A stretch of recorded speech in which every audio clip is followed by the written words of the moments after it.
Yeah. Yo everyone. Welcome everyone. Football news here. Marcelino at your service.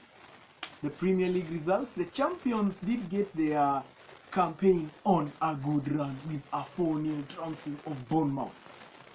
Meanwhile, Arsenal continued with their impressive start to the season, winning 4-2 at Leicester.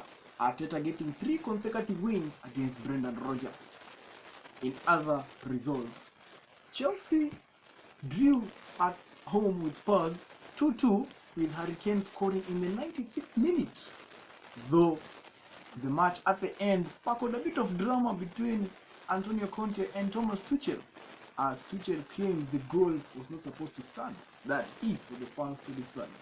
Meanwhile, Klopp's men yesterday once again dropped points as they had to come from behind to force a draw against Crystal Palace, a 1-1 draw, in which Darwin Núñez, the new signing, was sent off after trying a headbutt. So, do you think Liverpool needs Sadio Mane back? We shall see. Meanwhile, in the Spanish La Liga, Rayo Vallecano kept 3 clean sheets against Barca as they played out to a 0-0 draw at the Nou Camp, their longest ever in their history. Lewandowski, though, had a goal disallowed late on in the match. Do you think Barca really got their game going? Meanwhile, David Alaba scored the winning goal with his first touch of the ball from a free kick from 21 yards as Real Madrid came from behind to beat New Boys Almeria 2-1. Diego Simeone's men also got their campaign underway in La Liga, winning 3-0 away at Getafe, with Alvaro Morata returning back and scoring twice. Griezmann also scored the third goal and scored for the first time since November 2021. Meanwhile, Real Betis also got their campaign underway with a 3-0 win at home at Levante.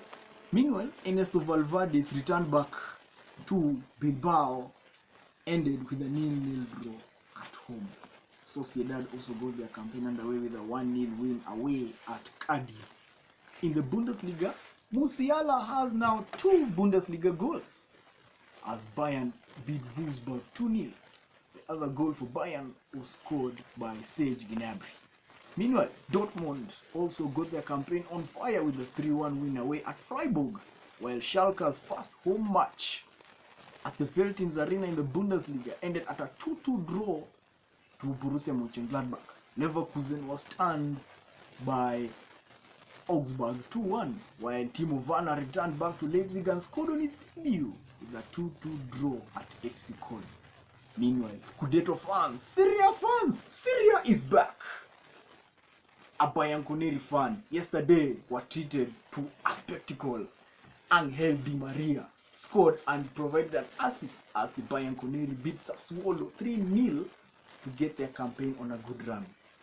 Meanwhile, Napoli have started now life without Insigne, Martins and Koulibaly on a good start, winning 5-2 away at Hellas Verona.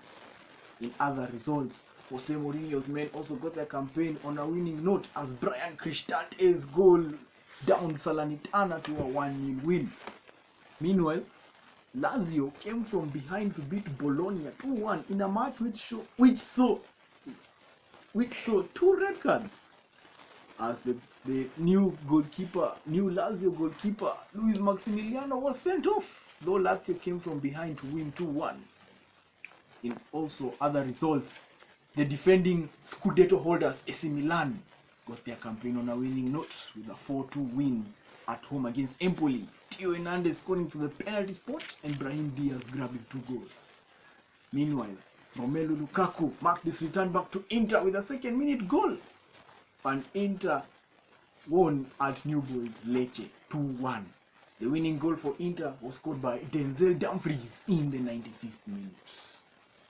In the French Ligue 1, Neymar scored twice as Paris Saint-Germain thrashed Montpellier 5-1 in a match that also Kylian Mbappe missed a penalty but made avenge for that by scoring in the game.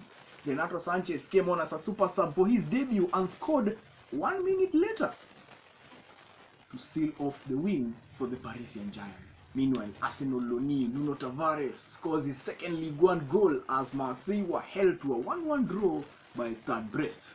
Bril Embolo scored also on his debut as Monaco drew with Stade Rennais 1-1. Paulo Fonseca's Lille also had to force a draw 1-1 away at FC Nantes. Qatar.